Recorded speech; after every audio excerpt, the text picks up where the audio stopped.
رمضان يا رمضان شهر الكتاب تلاوة وقيام رمضان يا رمضان يا رمضان شهر الكتاب تلاوة وقيام.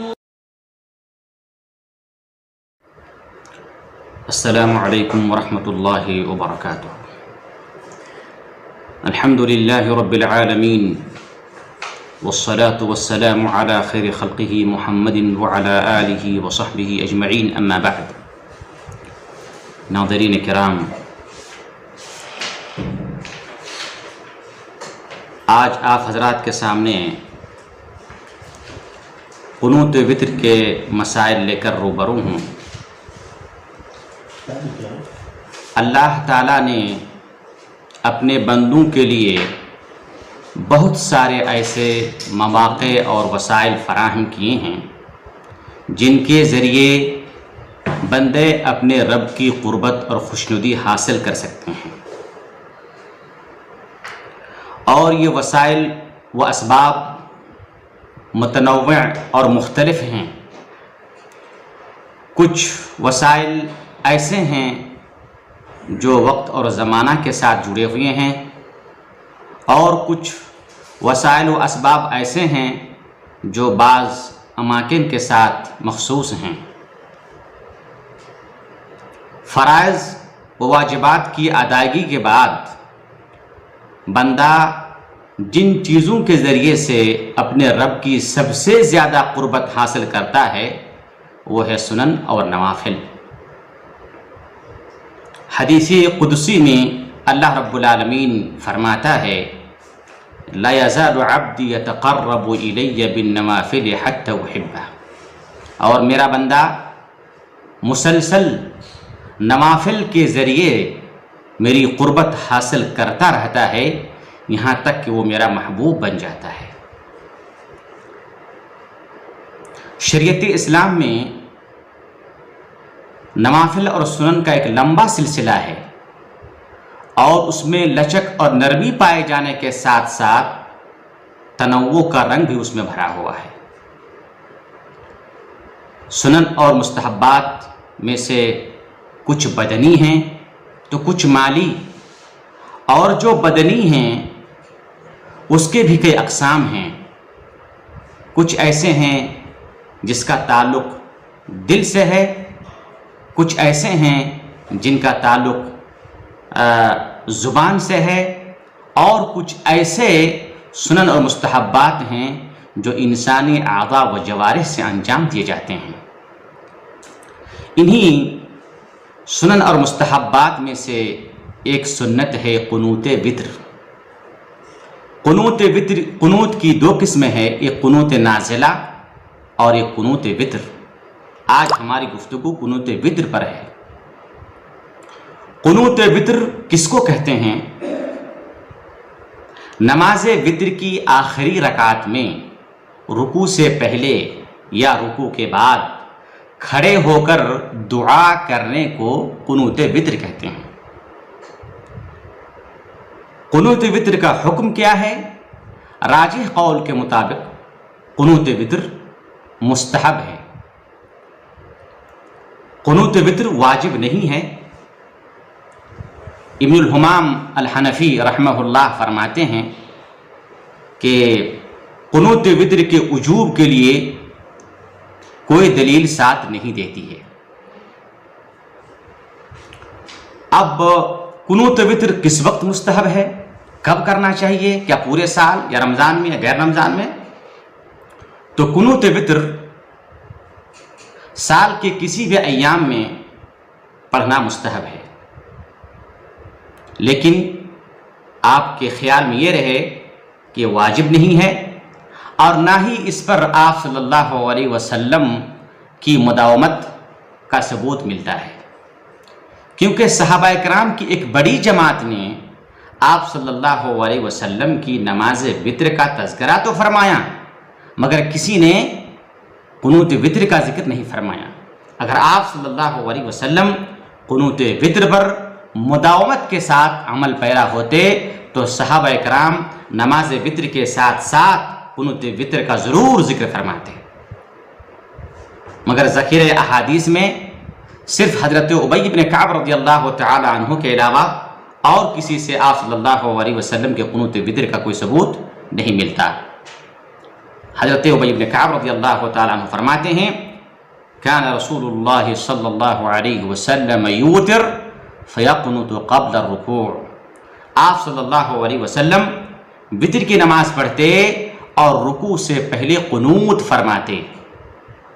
اس حدیث کو ابو داؤد، نسائی، ابن ماجہ نے روایت کی ہے اور علامہ البانی رحمۃ اللہ نے اس کو صحیح قرار دیا ہے۔ قنوت وتر رکوع سے پہلے کریں یا بعد میں کریں؟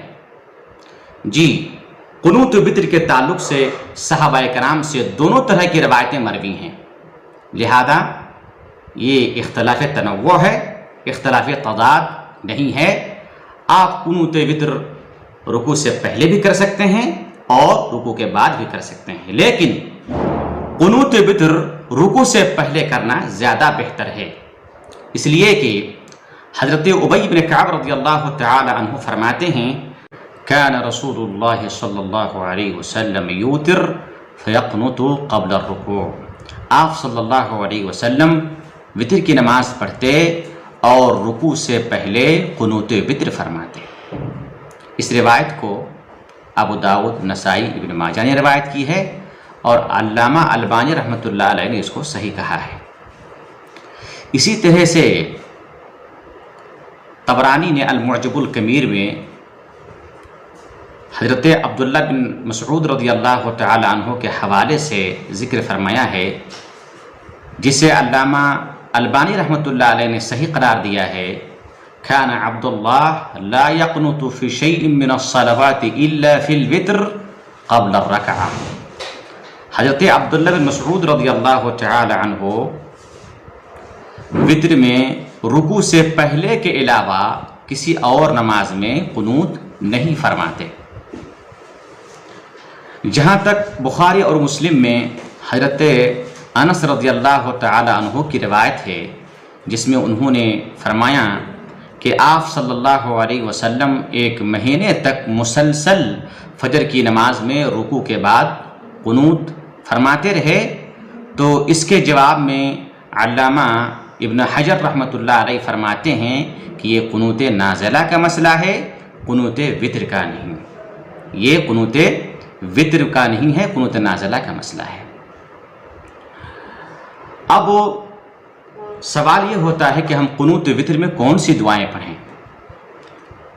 قنوت وتر میں وارد حضرت حسن رضی اللہ تعالی عنہ سے جو روایت مروی ہے، انہوں نے فرمایا کہ علمنی رسول اللہ صلی اللہ علیہ وسلم کلمات اقولہن فی قنوت الوتر، کہ جناب محمد رسول اللہ صلی اللہ علیہ وسلم نے مجھے چند ایسے کلمات سکھائیں جنہیں میں قنوت وتر میں کہوں۔ اس حدیث کو امام احمد بن حنبل نے ابو داؤد اور ترمذی اور نسائی اور ابن ماجہ نے روایت کی ہے، مگر ابن خزیمہ اور ابن حبان رحمہم اللہ نے اس میں قنوت وتر کا جو لفظ ہے، یعنی اقولہن فی قنوت الوتر، میں اس کو قنوت وتر میں کہوں تو قنوت وتر والے لفظ کو ان لوگوں نے شاذ قرار دیا ہے، جبکہ پوری حدیث کو علامہ البانی رحمۃ اللہ علیہ نے صحیح قرار دیا ہے۔ اگر ابن خزیمہ اور ابن حبان کی بات کو ہم مان لیتے ہیں اور یہ کہتے ہیں کہ یہ ایک عام دعا ہے، قنوت وتر میں نہیں ہے، اس لیے کہ قنوت وتر کا لفظ یہ شاذ ہے، تو یہ ایک عام دعا بن گئی، یہ ایک عام دعا بن گئی۔ اگر یہ حدیث ضعیف ہے شاذ کے ساتھ، تو قنوت وتر میں پڑھنے کے لیے آپ صلی اللہ علیہ وسلم کی طرف سے کوئی بھی مرفوع، صریح اور صحیح حدیث نہیں ملتی۔ اور اگر اس حدیث کو علامہ البانی رحمۃ اللہ علیہ کے قول مطابق صحیح مانتے ہیں تو یہ قنوت وتر کی دعا ہے۔ اللہم اہدنی فیمن ہدیت وعافنی فیمن عافیت وتولني فيمن توليت وبارك لي فيما أعطيت وقني شر ما قضيت فإنك تقضي ولا يقضى عليك إنه لا يذل من واليت ولا يعز من عاديت تبارك ربنا وتعاليت. اور اگر اس حدیث کو ضعیف مانتے ہیں تو جیسا کہ میں نے کہا کہ قنوت وتر میں پڑھنے کے لیے کوئی دعا ثابت نہیں ہے. اب ہمیں کیا کرنا چاہیے؟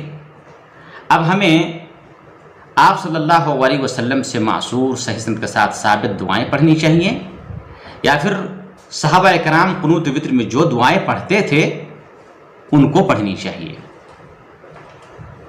اگر ہم اس روایت کو ضعیف بھی مانتے ہیں تو اس دعا کو اللہم اہدنی فیمن ہدیت کو بھی قنوت وتر میں پڑھ سکتے ہیں، اس لیے کہ عام دعا ہو گئی، لہذا اس کو ہم پڑھ سکتے ہیں. لہذا قنوت وتر میں پڑھنے والی من جملہ دعاؤں میں سے ایک دعا اللہم اہدنی فیمن ہدیت والی ہے. دوسری دعا ہے اللہم اغفر للمؤمنین والمؤمنات والمسلمین والمسلمات والف بین قلوبہم واصلح ذات بینہم وانصرهم على عدوك وعدوهم اللهم لعن الكفرة من أهل الكتاب الذين يصدون عن سبيلك ويكذبون رسلك ويقاتلون أولياءك وخالف بين كلمتهم وزلزل أقدامهم وأنزل بهم بأسك الذي لا ترده عن القوم المجرمين. اس طرح سے آپ یہ بھی دعا پڑھ سکتے ہیں اللهم إنا نستعينك ونستغفرك ونثني عليك ولا نكفرك ونترك ونخلع من يفجرك. اسی طرح سے آپ یہ بھی دعا پڑھ سکتے ہیں اللهم إياك نعبد ولك نصلي ونسجد ولك نسعى ونحفد نرجو رحمتك ونخاف عذابك الجد ان عذابك بالكفار ملحق. اسی طرح سے آپ یہ بھی دعا پڑھ سکتے ہیں اللهم إني أعوذ برضاك من سخطك وبمعافاتك من عقوبتك وبك منك لا أحصي ثناء عليك أنت كما أثنيت على نفسك. یہ ساری دعائیں آپ قنوت وتر میں پڑھ سکتے ہیں. اس کے بعد مسئلہ یہ ہے کہ اگر کوئی جماعت کے ساتھ قنوت وتر پڑھتا ہے تو کیا امام اللہم اہدنی کے بجائے اللہم اہدنا کہہ سکتا ہے یا نہیں کہہ سکتا ہے؟ تو اس کے جواب میں یہی کہا جائے گا کہ کتاب و سنت کے اندر جو دعائیں جس الفاظ کے ساتھ وارد ہیں ان کو اسی طرح ہی پڑھنی چاہیے. لیکن اللہم اہدنی والی جو دعا ہے یہ مسند امام احمد بن حنبل میں اور المعجم الکبیر میں جمع کے صیغے کے ساتھ صحیح سند کے ساتھ وارد ہے. لہذا امام اگر پڑھے گا تو جمع کے صیغے کے ساتھ پڑھے گا اللہم اہدنا فیمن ہدیت وعافنا فیمن عافیت وتولنا فیمن تولیت وبارک لنا فیما اعطیت وقنا شر ما قضیت فإنک تقضی ولا یقضى علیک انہ لا یذل من ولیت ولا یعز من عادیت تبارک ربنا وتعالیت. اب قنوت وتر کو لمبا کرنا، قنوت وتر کو اتنا لمبا نہ کیا جائے کہ جس سے مقتدیوں کو تشویش ہو اور ان کے خشوع اور خضوع جاتے رہیں، بلکہ قنوت وتر کو اتنا لمبا کرنا خلاف سنت ہے، خلاف سنت ہے. آپ صلی اللہ علیہ وسلم خصوصاً آپ صلی اللہ علیہ وسلم نے فرمایا جب کوئی لوگوں کے ساتھ نماز پڑھائے تو ہلکی نماز پڑھائیں. یہ تو دعا ہے، اور دعا کے اصل اور دعا کا مغز جو ہے وہ خشوع اور خضوع ہے. وہ اس لیے بھی کہ قنوت وتر میں صحابہ کرام سے جتنی دعائیں وارد ہیں اگر تمام دعاؤں کو اکٹھا کی جائیں تو سورہ اعلیٰ سے زیادہ نہیں تجاوز کریں گے یا ان سے زیادہ نہیں ہوں گے. قنوت وتر میں دعائے قنوت کو قرآن کے اسلوب میں خوش لحانی کے ساتھ پڑھنا نہ تو اللہ کے رسول سے ثابت ہے اور نہ ہی صحابہ کرام سے ثابت ہے. لہذا دعا کو قرآن کے اسلوب سے ہٹ کر کے خشوع اور خضوع، عاجزی و انکساری کے ساتھ بلا ترتیل اور بغیر تگنی کے اس کو پڑھی جائے. قنوت وتر میں اس بات کا بہت زیادہ خیال رہے کہ قنوت وتر میں مسجع اور مقفع عبارتوں کی پرتکلف رعایت نہ کی جائے، بلکہ یہ کاہنوں کی عادت ہے. حضرت ابن عباس رضی اللہ تعالی عنہ نے اکرمہ کو وصیت کی اور کہا کہ دیکھو مسجع اور مقفع دعاؤں سے پرہیز کرو، کیونکہ میں نے نہ رسول اللہ صلی اللہ علیہ وسلم کو اور نہ صحابہ اکرام کو ایسا کرتے پایا ہے. قنوت وتر میں قنوت وطر میں مذکورہ دعائیں پڑھنے کے ساتھ ساتھ درود پڑھنا بھی حضرت ابی بن کعب رضی اللہ تعالی عنہ اور ابو حلیمہ معاذ الانصاری سے ثابت ہے، لہذا درود بھی پڑھ سکتے ہیں۔ قنوت وطر کے بعد قنوت وطر میں ہاتھ اٹھانا قنوت نازلہ پر قیاس کرتے ہوئے قنوت وطر میں ہاتھ اٹھانا بھی درست ہے، اس لیے کہ قنوت وطر اور قنوت نازلہ بحیثیت قنوت کے برابر ہے، اگرچہ دونوں کے مقاصد اور اغراض الگ الگ ہیں، لیکن دونوں بحیثیت قنوت ہونے کے برابر ہیں، لہذا قنوت نازلہ میں جس طرح سے ہاتھ اٹھانا ثابت ہے آپ صلی اللہ علیہ وسلم سے، جیسا کہ حضرت انس رضی اللہ عنہ فرماتے ہیں کہ آپ صلی اللہ علیہ وسلم فجر کی نماز میں ہاتھ اٹھا کر کے قرہ کے قاتلوں کے خلاف بد دعا کرتے تھے۔ اسی طرح سے ابو رافع کہتے ہیں کہ میں نے صلیت خلف عمر رضی اللہ تعالی عنہ فکان یقنت بعد الرکوع ویرفع یدیہ وجہر بالدعاء، عمر فاروق رضی اللہ تعالی عنہ کے پیچھے مجھے نماز پڑھی، عمر فاروق رضی اللہ عنہ رکوع کے بعد قنوت فرماتے اور ہاتھ اٹھاتے اور بآواز بلند دعا فرماتے، یہ قنوت نازلہ کی بات ہے۔ اسی طرح سے حضرت ابو ہریرہ رضی اللہ تعالی عنہ سے مروی ہے کہ کان ابو ہریرہ رضی اللہ تعالی عنہ یرفع یدیہ فی قنوتہ فی شہر رمضان، ابو ہریرہ رضی اللہ تعالی عنہ ماہ رمضان میں جب قنوت فرماتے تو ہاتھ اٹھایا کرتے تھے۔ اس سے ہم کو پتہ چلا کہ قنوت وطر میں ہاتھ اٹھا سکتے ہیں۔ دوسری بات یہ ہے کہ یہ چونکہ دعا ہے اور دعا میں ہاتھ اٹھانا ایک مستحب عمل ہے۔ قنوت وطر میں ہاتھ اٹھانے کے بعد ہاتھ کو چہرے پر ملنا کیسا ہے؟ قنوت وطر میں دعا کے بعد ہاتھ کو چہرے پر ملنا یا سینے پر ملنا یہ سنت سے ثابت نہیں ہے، جیسا کہ امام بیہقی رحمۃ اللہ علیہ فرماتے ہیں کہ قنوت کے بعد ہاتھوں کو چہرے پر یا سینے پر ملنے کا ثبوت سلف سے نہیں ملتا، بلکہ کسی عام دعا میں بھی چہرے پر ہاتھ ملنے کا کوئی ثبوت نہیں ملتا۔ اس سلسلے میں دو حدیثیں وارد ہیں اور دونوں کے دونوں ضعیف ہونے کی وجہ سے قابل حجت نہیں ہیں۔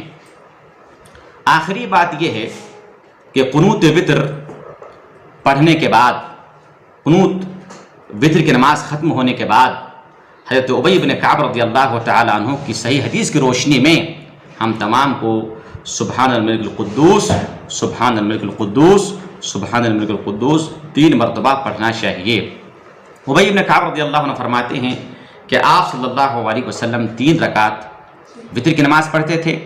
پہلی رکعت میں سورہ فاتحہ کے بعد سورہ اعلیٰ پڑھتے، دوسری رکعت میں سورہ فاتحہ کے بعد سورہ کافرون پڑھتے، اور تیسری رکعت میں سورہ فاتحہ کے بعد سورہ اخلاص پڑھتے، اور جب وطر سے سلام پھیرتے تو آپ صلی اللہ علیہ وسلم فرماتے سبحان الملک القدوس، اور جب تیسری مرتبہ کہتے تو آپ صلی اللہ علیہ وسلم بآواز بلند فرماتے۔ واضح رہے کہ قنوت وطر مرد اور عورت سب کے لیے مشروع ہے۔ قنوت وطر ویسے کھڑے ہو کر پڑھنا ہے، لیکن اگر کوئی شخص بیٹھ کر کے وطر کی نماز پڑھتا ہے تو اس کے لیے بیٹھ کر کے ہی قنوت وطر پڑھنا درست ہے۔ اللہ تعالیٰ سے دعا ہے کہ اللہ رب العالمین ہم تمام کو اس کے فرائض و واجبات کی ادائیگی کے بعد سنت رسول کے مطابق سنن اور نوافل کا اہتمام کرنے کی توفیق عطا فرمائیں، اور اللہ رب العالمین کی رضا اور اس کی خوشنودی حاصل کر کے اس کی رحمت کے وسیلے سے ہمیں جنت نصیب فرمائیں۔ ھذا وصلی اللہ علی نبینا محمد وعلی آلہ وصحبہ وسلم۔